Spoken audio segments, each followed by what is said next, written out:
Back with the WMAY morning news feed. I'm Greg Bishop at 8:24, and we'll see if this next story survives on YouTube because it's going to be a story about a controversial medication called ivermectin.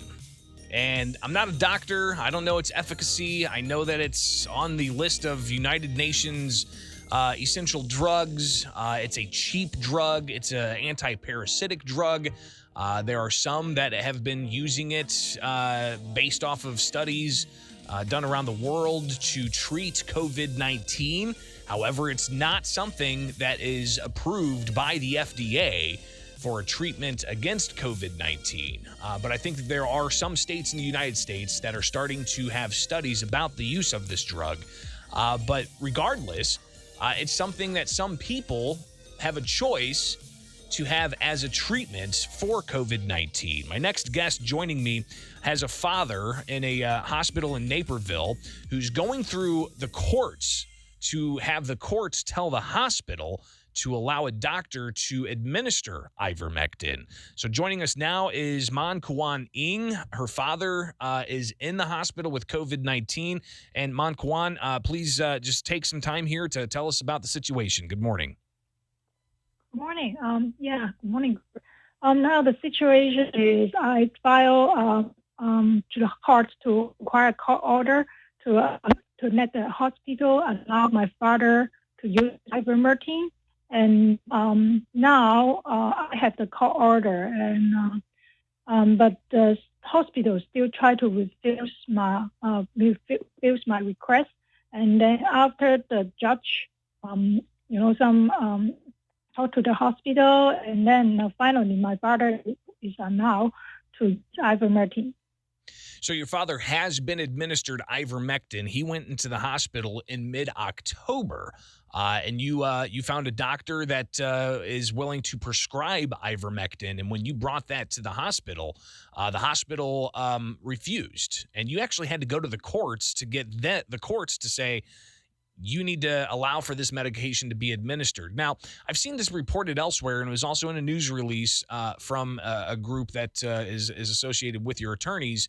It seemed that at least the Chicago Tribune highlighting the story focused on the doctor you selected not being vaccinated, and that causing some problems at the hospital. Your reaction to that being a concern here in this ongoing situation of your father and his situation with COVID-19? Mm-hmm.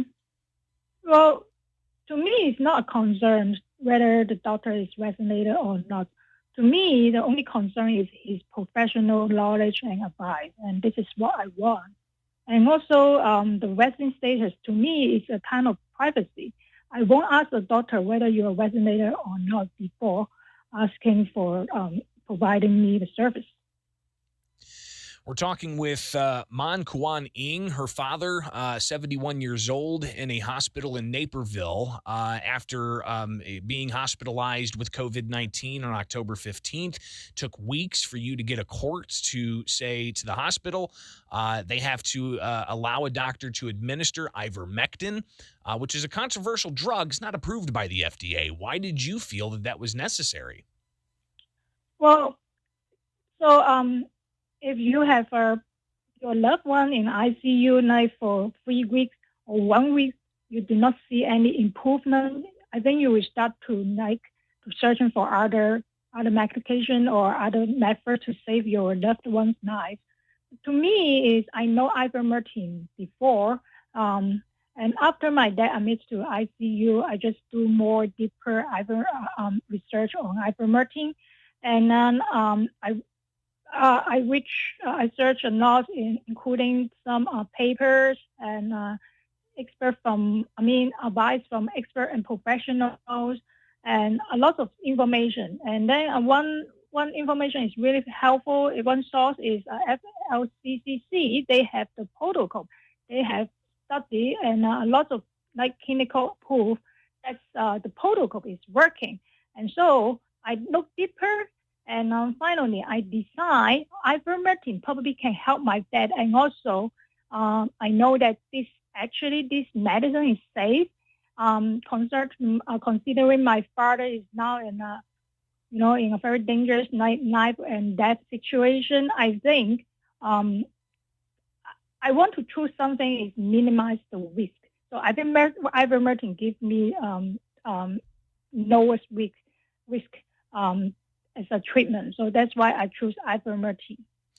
We're talking again with Kwan Ng. And again, after over the weekend, the hospital defying the court's order, the judge ordered it again, and the hospital did ultimately comply and allow for the doctor to give not just one, but 2 doses so far this week. So we'll definitely want to follow back up with you to find out how your father's doing, and best of luck to you and your family. Yeah. Appreciate you taking time and sharing your story with us. It is the WMAY morning news feed. That's all I've got for you today. We've got full disclosure coming up. Jim